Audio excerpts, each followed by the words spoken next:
brings us to our next future agenda request, and this was a request by Councilmember Orovitz to place on a future work session a discussion on the Heritage Preservation Ordinance. Mr. Orovitz. So real briefly, on March 29th, I requested a future council work session on the subject of the Historical Preservation Ordinance and the role of the preservation officer. At the meeting, I requested a very broad discussion to hone in on the duties of the office, the position, and by position I'm referring to the Historic Preservation Officer, and also the code and how it applies. I made a really broad work session request that night. I brought this forward on behalf of John Connolly.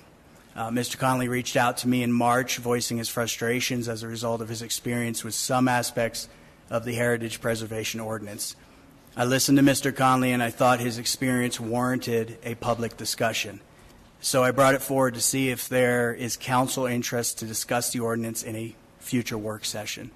My interest is also on an educational issue on the ordinance. After Mr. Connolly brought it to me, I recognized I really knew very little about this ordinance and wondered what others in the community knew of it. So I thought it would be a good idea for a public work session to discuss and evaluate whether the ordinance is having the desired results.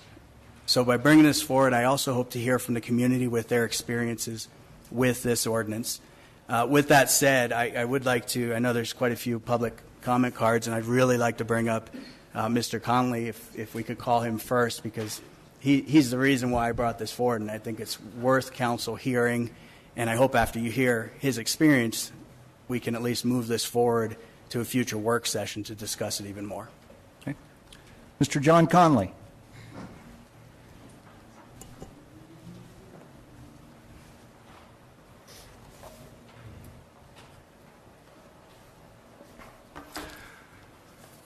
Well, thank you, Mr. Mayor, Vice Mayor, and council members. My name is John Connolly, 2220 East Route 66, Flagstaff 86004. That's pretty much, that's a great summation, really. There was never a question as to whether this code was going to be abolished. I saw a letter getting kicked around recently by somebody at the city, and that was just never in question. I wanted to express my experience with this code, and so I'll make it quick. About 3 months ago, I purchased a property to the east of Fat Olives. It's a small bungalow house. My intention was to increase the parking for Fat Olives by 14 to 16 spaces. I came down here and got the packets and was told that there's a new code, the Historical Preservation Code, and that I would have to submit a letter report to determine if the building was of historical value. I thought, okay. I had to source an expert, negotiate a contract with the expert. The cost of a letter report was $550. It takes about a month to get this information together. At that point, I can submit the letter to the city, either to Mr. Eberhard or to the board members of the commission. I chose to take it to the commission because I wanted to get a viewpoint as to whether there was historical value in this property. We submitted the letter report. It was determined at that point, and that was about 2 months it took. It was determined that the letter report was not going to be feasible, that I would indeed have to do a phase 1.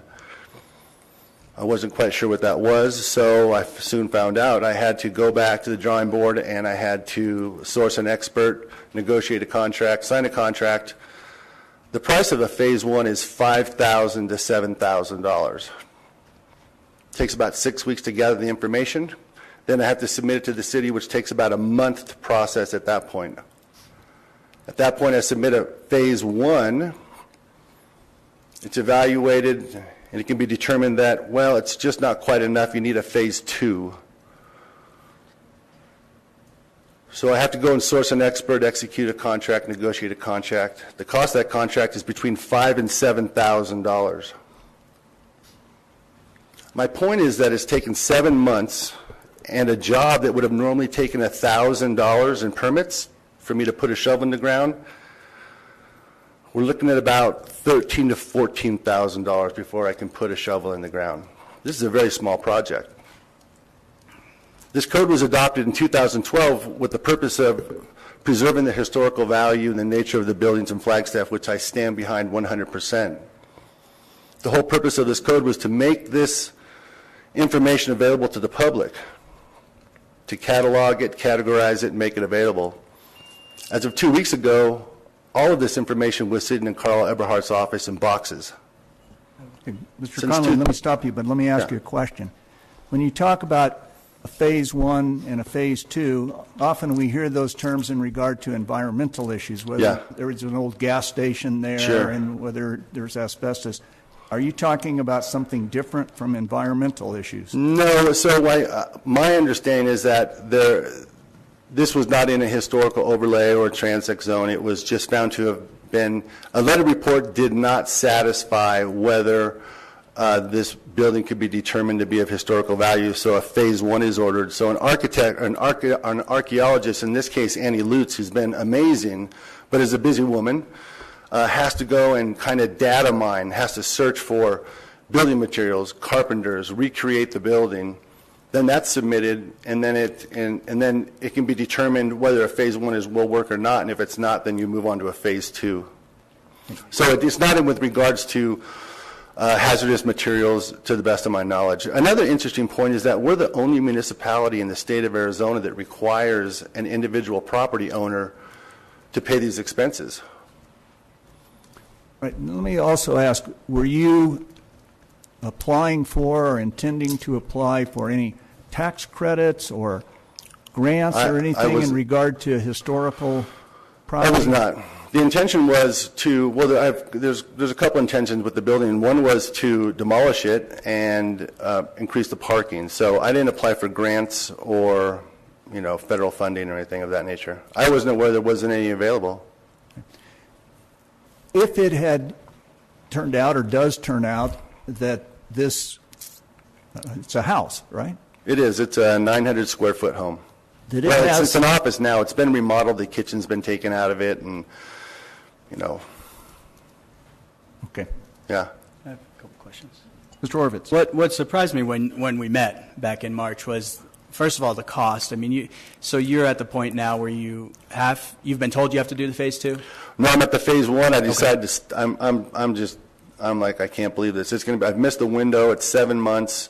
I went to the board and I told them this scenario, and I said, I'm going to dig my heels in on this. I'm going to request how I can bring this to the council. I came up to see Josh Copley and discuss this with him. In the meantime, I met you, and you're like, what's going on? And I said, hey, I need to find a path by which I can bring this to the council. And you were like, what's your issues? And then Mayor Neighbors walked in and listened to me, and it was like, let's say, so I think we can have a discussion about this. And that was the extent of it, really. I mean, there was no call about, demolishing this code ever. It was just, I need to have a discussion so that you're aware of what this process really takes. If you play the whole picture out, as a business owner, it's one thing, but when South San Francisco becomes available, a third-generation home, there's a high concentration of historical buildings, of historical value. When they want to push a wall out 3 feet to build a room or put a new crib in, guess what? That family member is going to be exposed to the same policies that this code, they could be hit with $12,000, $13,000, and they want to move a wall. And that was discussed at the commission meeting, and it was brought into question, but it was verified. Yeah, that's what's going to happen. And there's a lot of interpretation. I think some other people talk about the interpretation of it as well. This is about financial hardship in the time frame. 7 months. I haven't even put in for permits yet. I'll miss the entire window, and this is going to create a tax revenue, a better tax revenue. We're going to be able to safely park more people, and yet I'm just kind of ready to throw my arms up. And it's not about the code. I believe in the preservation and the historical value of all these homes. I've lived here for 30 years. I love this town. I think there's great value, but it needs to be polished for sure. Ms. Barrett? So I just have a comment. I appreciate what you're saying, and I do think it is about the code. So it's about the code. In other words, you're saying it's not about the code, but it is about the code. It is about the code, and the code needs to be looked at and polished, I think. So it is about the code. Let me rephrase that. In that, codes are reviewed all the time, and I think this one needs to be looked at, not in the context of is there value in preserving our historical preservation of this town, but is it a burden, a financial burden? When this was passed in 2012, that was a big discussion. As long as this isn't a financial burden, I didn't want to just come here and give you problems. I have several solutions to this, quite frankly. Would you like to hear them? No, we can't. No. Okay. We can't do that tonight. If and when it comes back, I'll hear more details. Okay. Absolutely. So my point is that I just wanted to let you know the path by which this is, the hoops that I've had to jump through and the cost. Ma, Pa, Billy Joe, and Bobby Sue live in south the tracks that have lived there for 3 generations are not going to be able to afford to move a wall. And in my case, it adds 1,000% to the cost of putting a shovel in the ground. I don't think that was the intent. The intent was to preserve the historical value of these buildings in town, which I think is important. And then taking the fact that we are the only municipality is cause for concern.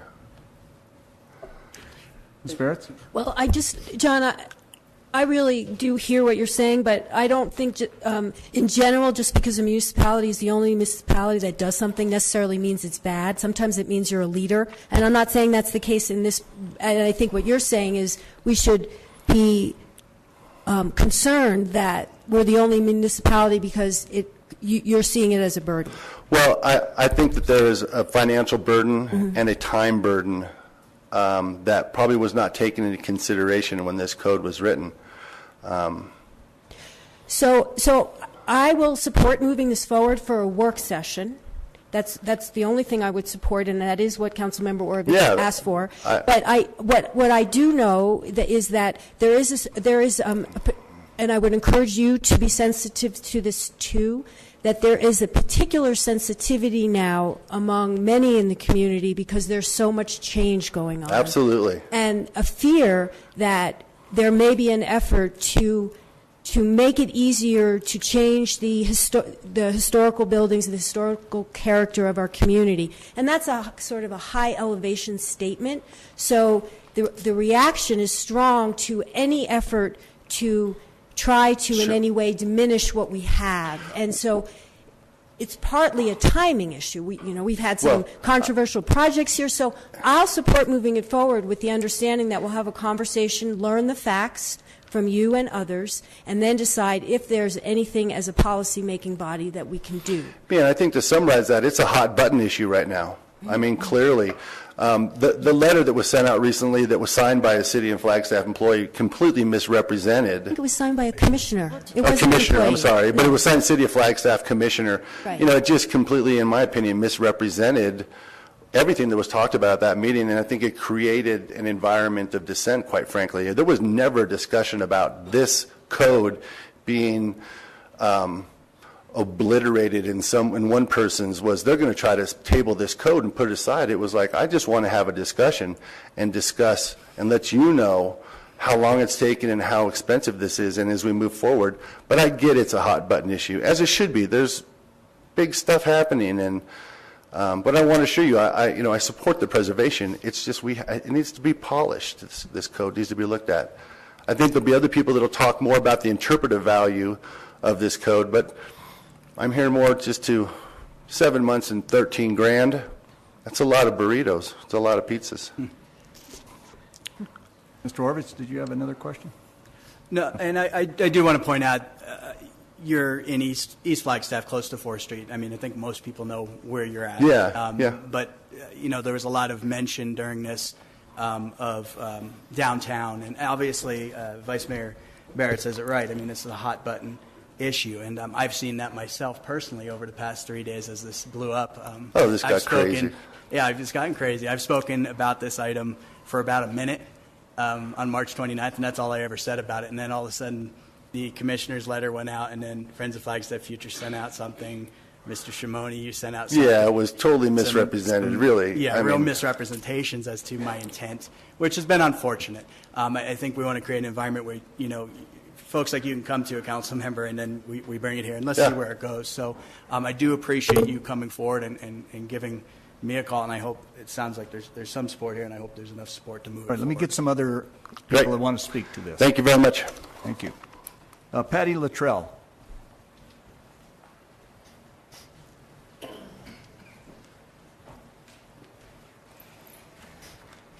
Thank you, Mayor, neighbors, and council members. My name is Patty Luttrell. I live at 1821 North Raintree Road in Flagstaff. My husband and I have lived here for 34 years. We own some properties on the south side, so we became involved with cultural resource studies. And Carl Eberhardt, the historic preservation officer, back in, I believe it was 2004.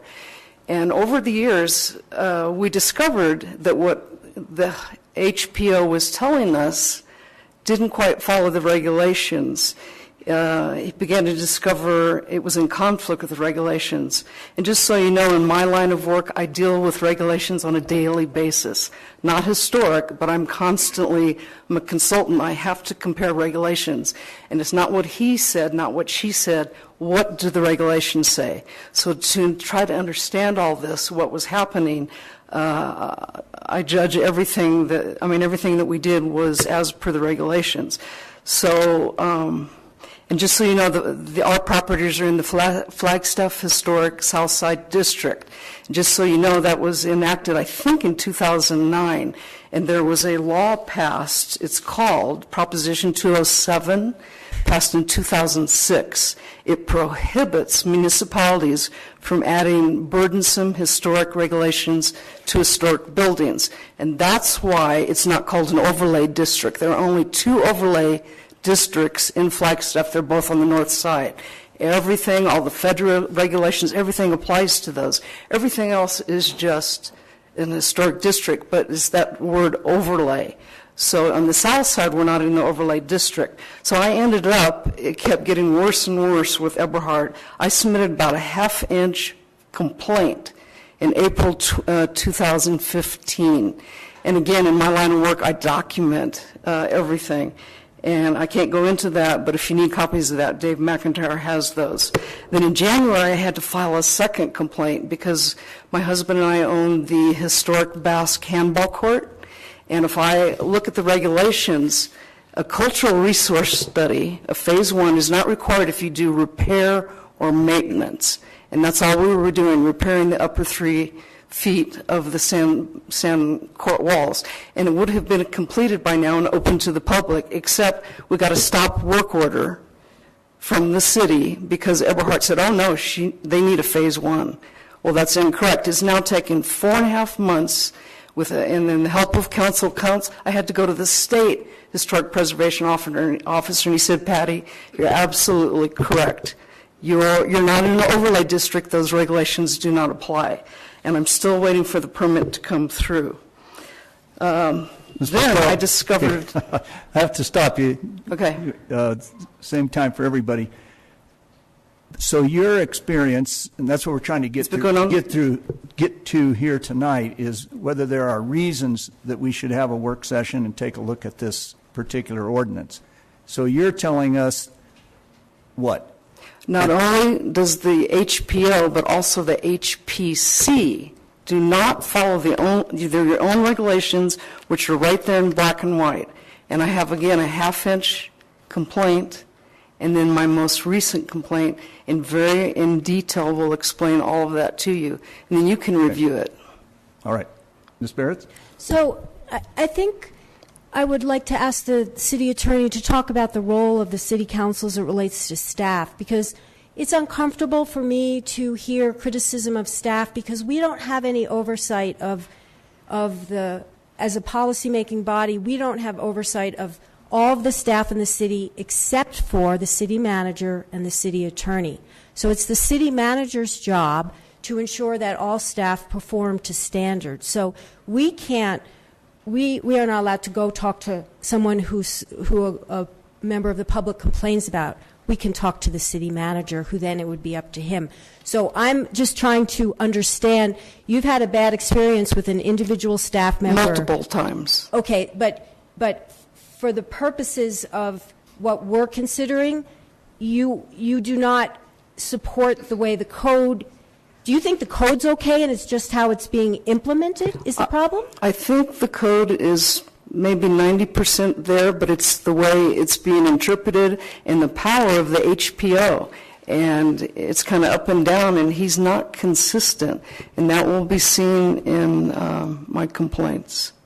Okay, and so maybe that's something that we would look at is what powers does that person have? How is it spelled Mr. out? Mayor, What appeals there are? The Vice Mayor makes a good point that council doesn't have anything to do with staff, and the way this is posted tonight to be put on a future agenda is for discussion of the Heritage Preservation Ordinance. Yes, and I'm assuming that ordinance creates this office, this historic preservation officer? It does, but Okay. specific performance of an employee in that we wouldn't be getting into. No problem. Mr. Orbit. If I may, and when I commented that I wanted to get this on to educate myself more, obviously over the past week I've learned quite a bit more, but my understanding is within that ordinance, and that's why I want to bring this back for work session, there is specific language for the preservation officer that creates a very independent office.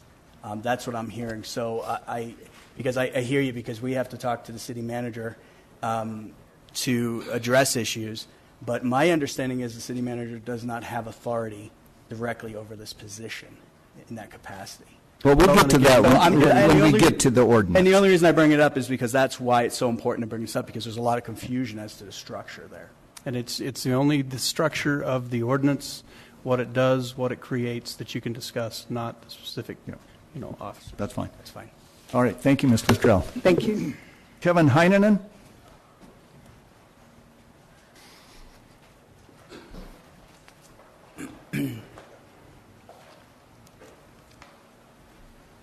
Thank you, Mayor, Vice Mayor, Council. My name is Kevin Heinonen. I have a business located, at 52 South San Francisco Street, which is the historic tourist home. I think that this does need to come up for a review of council. The ordinance is, as written, I think is very hard to wade through. I brought in the expertise of a great developer in town, and between us, we couldn't wade through it. We went in it with the purpose of restoring a historic building in Flagstaff that had been vacant for, our record showed, anywhere between 40 and 50 years. We did get it done, but there was probably about a 3-month delay and overruns of costs exceeding $60,000. That came in 2 ways. One, as an old lawyer, I would say this. There's no checklist of which a developer or somebody can look at in that ordinance and understand what's expected of them. Therefore, you go into it sort of blind, and once you're into the process, you're then subjected to a bunch of interpretations of something, and they're extremely subjective. So you can't really call into question. There's nothing in writing. One perfect example is I did appeal to the building department about whether we needed 1 or 2 restrooms in this facility. And Mike Shoy got back to me within 2 hours with a detailed description and a pointing to the code that I could read and understand that, yes, in fact, I needed to. Issue over, we move forward. With historic preservation, questions came before us of what materials we had to keep, what materials we had to use, what we could replace and couldn't replace. And it was very subjective. And whenever we asked for clarification of that, the answer we got is because that's what you have to do. At the end of it, when the developer body did appeal to the state, we were informed that the state was the one that had the right regulations if we were going for historical preservation, not the city. So I guess my only point is, as someone who is trying to do the right thing, who is interested in preserving the history of Flagstaff, who had adjoining businesses next to the tourist home for 6 years and watching this boarded up building infested with bees and homeless people and drugs and the rest of it, we set out to do the right thing. And ultimately, because of the confusion in the code and the fact that there's no clear roadmap for a business person to navigate, I lost an entire season of business, which is in the summer season of Flagstaff, and the development arm exceeded probably $50,000, $60,000 in additional expenses that they may or may not have to have expended had we known what to do. So I guess my only appeal is I think it should come before council to reread this code, not to get rid of it. I mean, I moved back from Phoenix for a reason, because Flagstaff is a place to live for all of those reasons. But to look at the code so that it's easily navigable, that people coming in to redevelop homes or redevelop buildings or redevelop businesses know what's expected of them, and they have an idea of what it's going to cost them to do it. Mr. Heinonen, let me ask you, now that you've been through the whole kind of restoration process of the tourist home, would it have been cheaper for you to bulldoze it and build a replica? Well, I would say, not knowing because I wasn't involved with all of that, but I will say this, from the discussions that I had, if you took away all other considerations, and our consideration, both the developer and myself, was to save that building and do something meaningful in it. But if you were just looking at the nuts and bolts of it, yes, absolutely, would have been to go. We inherited a phase 2, so we were some of the lucky ones. We knew that cost was behind us, and it wasn't part of going forward. But looking back on it, with the cost that it took to rehabilitate the building in the way that we were asked to rehabilitate the building, I think it probably would have been cheaper to bulldoze it and start over.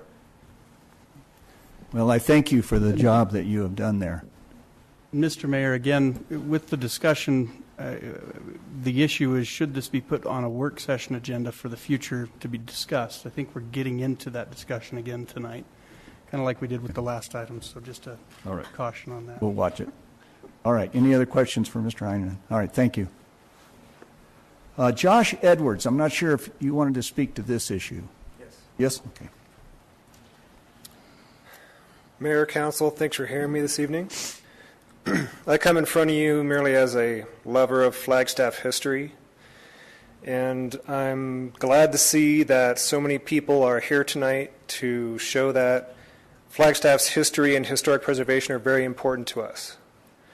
I think it's really important, given the pace and scale of development in Flagstaff recently, that we pay attention to these issues sooner than later, and so that all the voices are heard in Flagstaff when it counts, not too late to do something about it. So as Council considers this issue, as it seems like you will have it as an agenda item, I'm very curious to follow it and see how it goes. I think some very important issues have been brought up already this evening. Those are important issues concerning timelines and money, and these are important because historic preservation should revitalize the community. It shouldn't inhibit people from doing infill and reconstruction projects. But if somebody wants to bulldoze a significant structure that's already being reused, we're not even talking about adaptive reuse in this case, then this is not what historic preservation is encouraging. Tourists don't come to Flagstaff to see a parking lot. They come here to see the historic character in the sense of place that Flagstaff is unique for in northern Arizona. And I just wanted to thank Council and the Mayor for your continued support of historic preservation, because it was you that put this ordinance into place and have provided Flagstaff the opportunity to be a certified local government and also to receive the funds as a certified local government that the commissions can then give to people to help them rehabilitate houses and things like that. So thank you very much. Okay, thank you. There was one other point I wanted to make about that Flagstaff's the only community that makes people go through this process. It's not true. Other communities in Arizona, for instance, the city of Tucson, and I had a discussion with the Historic Preservation Officer for Tucson a couple weeks ago about this, because I'm trying to learn about it to see what other communities do, because I'm curious about it myself. And they have a similar process. At the end of the process, the proponent of a demolition project will pay to have a historic building documented. It's a different process than we have. It's merely different. It's not that we're the only community that does that. Okay. All right. Thank you. Adam Shimoni.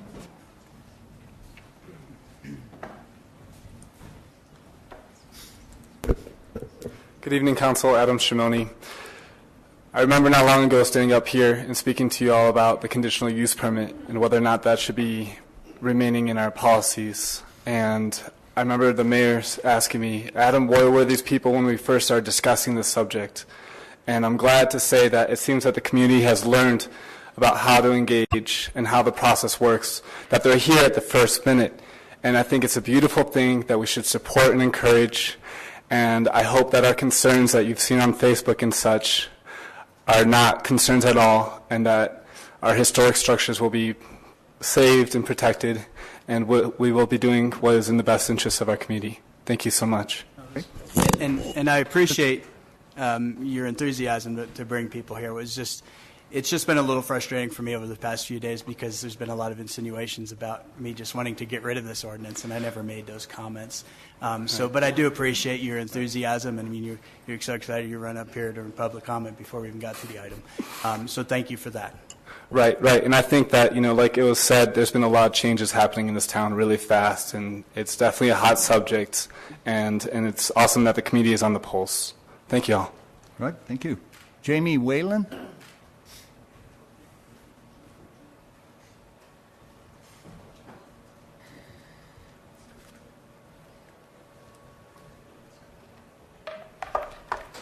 Mayor, Vice Mayor, City Council members. I'm a resident of Flagstaff. I'm also a candidate for City Council, and I am a small business owner. I believe that the city needs to clarify, simplify, and expedite requests made by business owners for considerations when dealing with historic buildings. The current process is inconsistent and unclear, with the price tag for owners being exorbitant. This ordinance needs to be reviewed, not rescinded. That's all I have. Okay. All right. Thank you. David Zimmerman?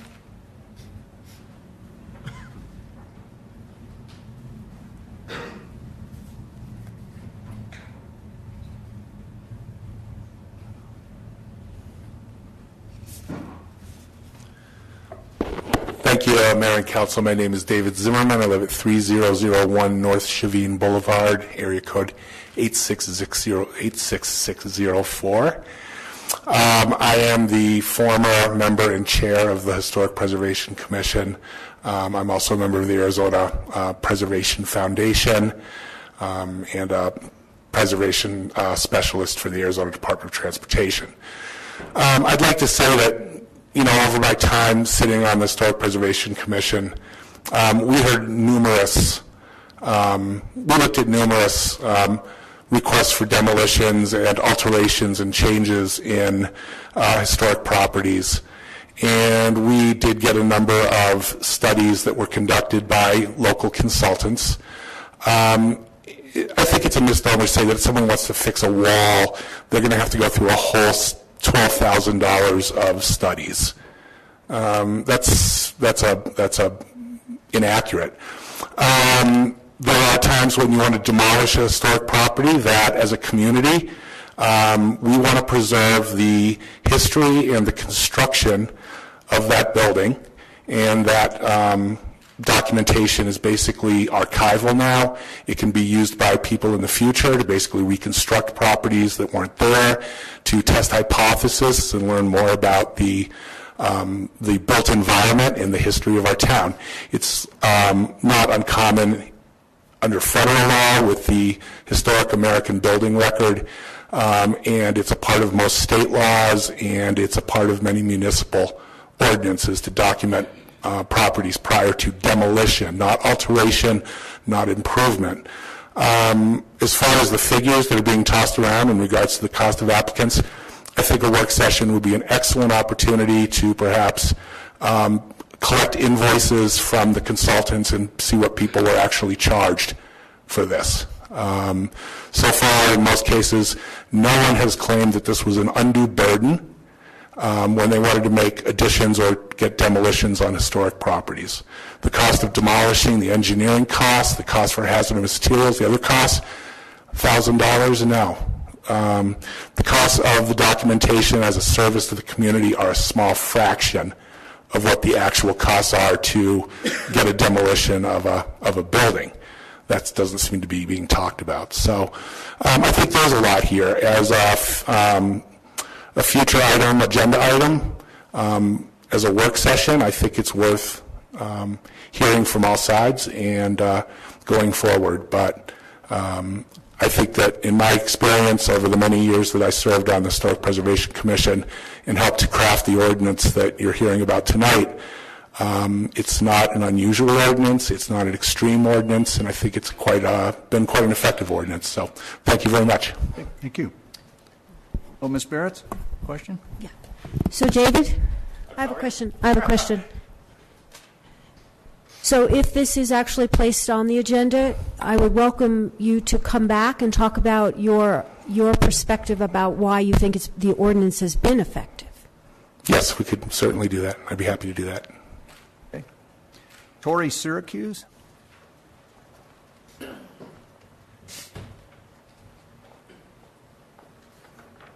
Good evening, Mayor and Council. Tori Syracuse with Friends of Flagstaff's Future.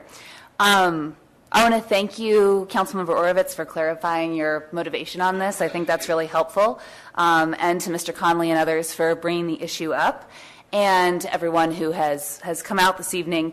I'll just echo Adam Shimoni's sentiment that we're really glad the public is engaged early on this, and that was really our goal, is making sure that people were a part of the discussion, mostly to listen and to speak early on. So I guess that being said, we strongly support heritage preservation regulations. We wouldn't support any effort to weaken them, although I understand that this discussion would not necessarily lead to that. But I do think it's worth asking the question whether such a discussion would open up an opportunity to weaken our historic preservation regulations in our community. And I don't know the answer to that. It sounds like just having the discussion is worthwhile, but I would be just very cautious about anything that might weaken these regulations. Thank you. Okay, Mr. Orovitz? And I appreciate those comments, and I appreciated your comments on the radio this morning when I listened to you there. And Sure. It's good that everyone's getting involved, and I applaud that and for your organization in doing that. It's just, I know I try to meet with the organization. We meet with your board. I've gone to Speak Up. I think I'm one of the few that have gone there. And Yeah. I I know we talked in the past about here's my cell phone. If you ever have something that's comes up that you're like, what is this? Give a call.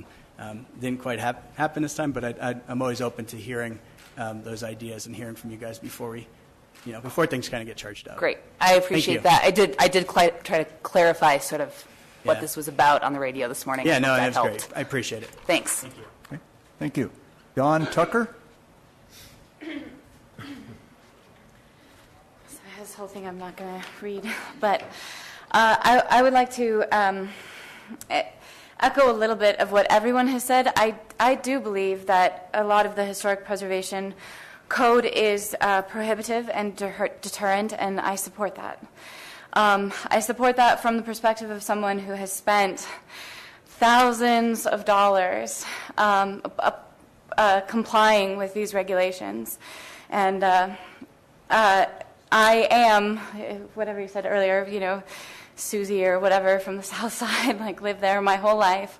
And so I do see that there is a burden in the amount of money that needs to be spent on historic preservation, but I think that deterrent is actually important.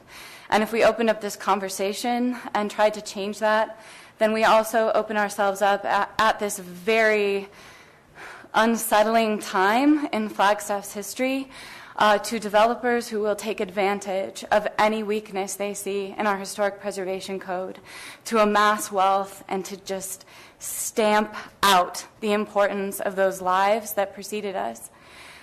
We've historically rehabbed, now we're on our third home.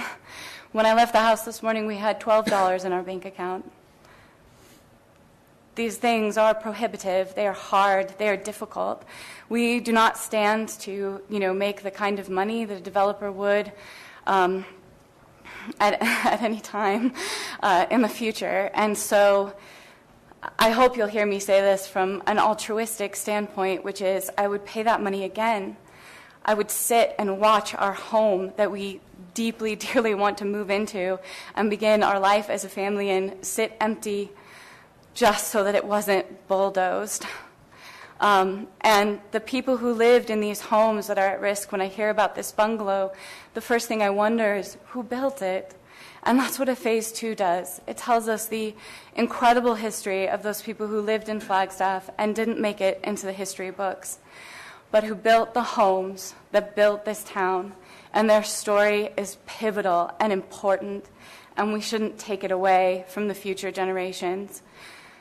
So, in any case, I support not at this time, putting this on a future agenda.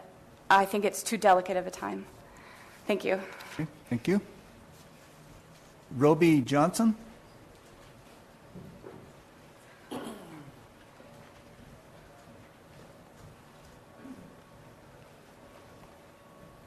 Hi, I'm Roby Johnson.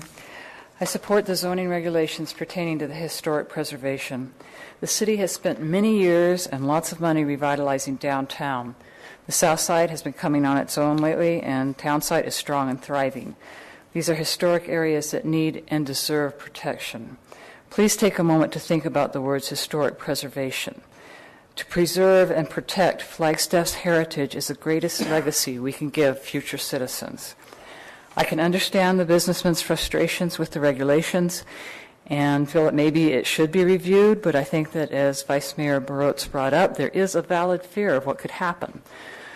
There are some businessmen in our community and from other cities who would love to get the zoning regulations and carpet Flagstaff with high-rises and student housing monstrosities. I ask, if you do review the ordinance, that you do it carefully and with Flagstaff's future in mind. I'd also like to mention that we live in a historic house that was built in the 1890s. We have made some expansions of it. We extended a wall 3 feet. Carl Eberhardt was happy to work with us. We had no misunderstandings. He explained carefully what we needed to do. We had no problems or added expenses. Thanks. Okay, thank you. All right, that concludes the public speaking requests that I have, and brings us to the issue of whether we want to move this to a work session.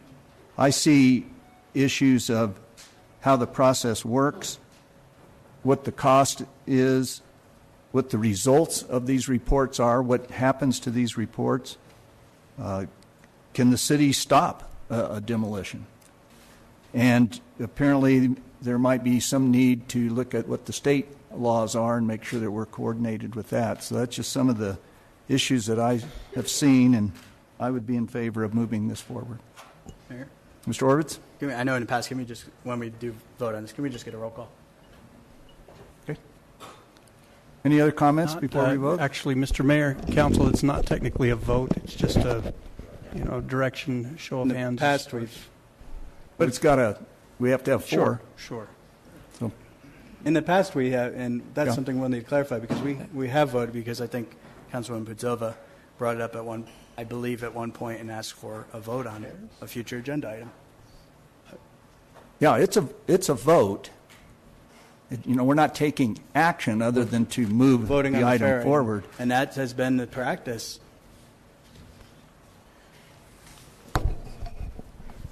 I guess so. If we need the question would be, how do I know if I have 4 votes if it's Justin? Yeah, but do we need a break for a minute? Right. We don't need a break. Because it's been a practice to this point. It wasn't called for, but we have voted in the past. I called for the vote. Hold on. No, it's not there. You can just give me 1 second, thank you.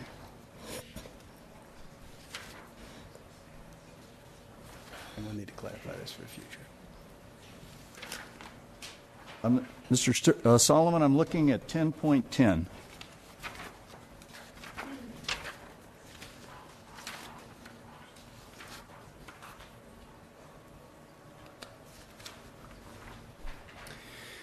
Mr. Mayor, Council, this is where I'm recalling that it talks about a vote, and technically a fair item, I don't recall it ever going to a formal vote. It's just a... Yeah, we can do a show of hands or something. Sure. I mean, I need to find out if there's 4. Sure, you have to find out if there are at least 4 that support it. Okay. I don't know that the roll call would be appropriate. I'm just We'll work on that later. That's fine. Okay. All right. Comments, Ms. Evans? Okay, so first of all, I want to say thank you to everybody who's come out here tonight to speak on this particular topic. There were some particular individuals and some particular groups that were called out as to putting information and such on Facebook. And I want to say that I appreciate it, not only all the public messages that were put on Facebook about the issues, but quite frankly, I got a lot of private messages about the issue as well from a bunch of different individuals.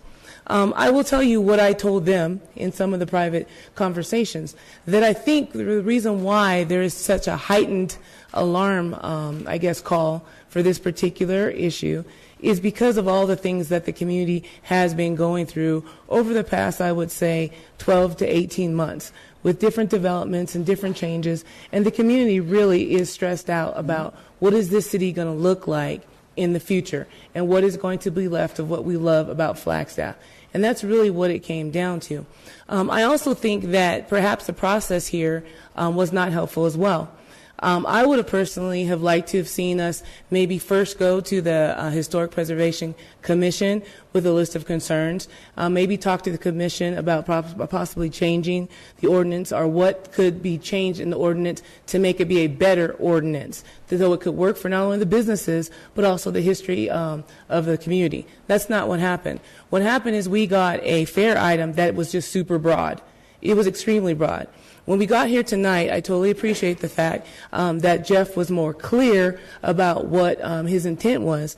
And I appreciate the fact that John and Kevin came up and shared their experiences that they've had.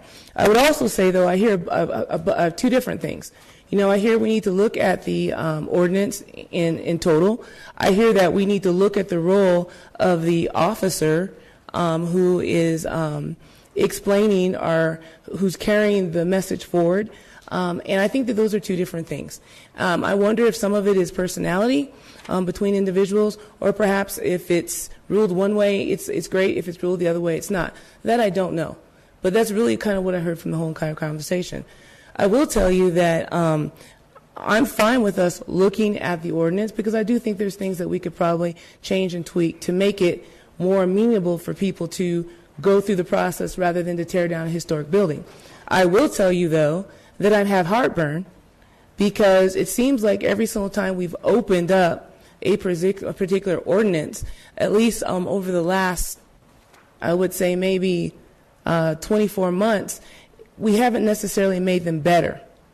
And I think that's really what is at the heart of the issue that we have here tonight. We understand that perhaps it's not working correctly now, and we understand that perhaps there's ways to make the ordinance better. But I think all of us sitting here know. I've heard from several people in the community, thank you, John, thank you, Kevin, that they value this particular ordinance and they don't want it to go away. I haven't heard that from every council member up here. So I think that really is what the heartburn is. So I can tell you that I'm interested in looking at the ordinance. I'm interested in seeing what we can do to make it a better ordinance, what we can do to help business owners and help property owners, of which I own rental property, and I also live in the South Side in a historic house that my grandfather built. What we can do to make sure that if we want to change things, make things better, and maintain those things, what we can do as a community. I will be very much against anything that weakens the ordinance and does something opposite to that. Ms. Putzva? So I'm not supportive of opening up the discussion because I don't think this council will strengthen the heritage preservation ordinance and just streamline the process to make it more predictable and perhaps faster. I just don't have that faith in this council, that this council is capable of that.